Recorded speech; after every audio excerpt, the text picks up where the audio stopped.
2024 সালের উচ্চ মাধ্যমিক পরীক্ষার্থীদের রেজাল্ট অনেকদিন আগেই প্রকাশিত হয়ে গেছে। অনেকেই নিজেদের নাম্বারে অসন্তুষ্ট থাকায় পিপিআর এবং পিপিএস অর্থাৎ রিভিউ এবং স্কুটিনি করবে বলে কিন্তু ঠিক করেছিলেন।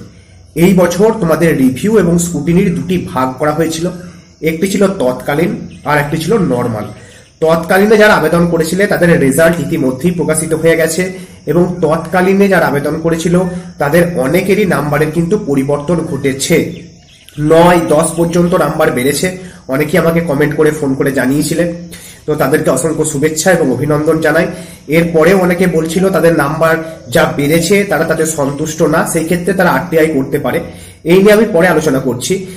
আগে বলে দিই, তোমরা যারা তৎকালে আবেদন না করে নর্মালে আবেদন করবে বলে ঠিক করেছো বা তৎকালে আবেদন করেছিলে কিন্তু নাম্বারের সেভাবে পরিবর্তন না হওয়ায় এখন ভাবছো নর্মালে আবেদন করবে, সেই ক্ষেত্রেও তোমাদের কাছে কিন্তু সুযোগ থাকছে। তুমি নর্মালে আবেদন করতে পারবে এই মাসের অর্থাৎ মে মাসের 25 তারিখ পর্যন্ত। 25শে মে নর্মালে আবেদনের লাস্ট ডেট। এই 25শে মের মধ্যেই কিন্তু তুমি আবেদন করে ফেলো যদি তুমি পিপিআর মানে রিভিউ এবং পিপিএস অর্থাৎ স্কুটিনি করতে চাও। ক্লিয়ার? নর্মালে তুমি যদি আবেদন করে থাকো সেই ক্ষেত্রে তোমাদের রেজাল্ট বের হবে বলে জানা গিয়েছে 1 মাসের মধ্যে। আশা করি 1 মাসের মধ্যেই তোমাদের রেজাল্ট প্রকাশিত হয়ে যাবে, তার কারণ তৎকালে যারা আবেদন করেছিল তাদের রেজাল্ট বের হবে বলা হয়েছিল 7 দিনের মধ্যে এবং 7 দিনের ভিতরেই কিন্তু তৎকালীনে যারা আবেদন করেছিল তাদের রেজাল্ট প্রকাশিত হয়ে গিয়েছে। তাই তোমাদের ক্ষেত্রেও আশা করছি এর অন্যতা হবে না। তাই তোমরা যারা চাইছো নর্মালে আবেদন করার জন্য অবশ্যই আবেদন করবে।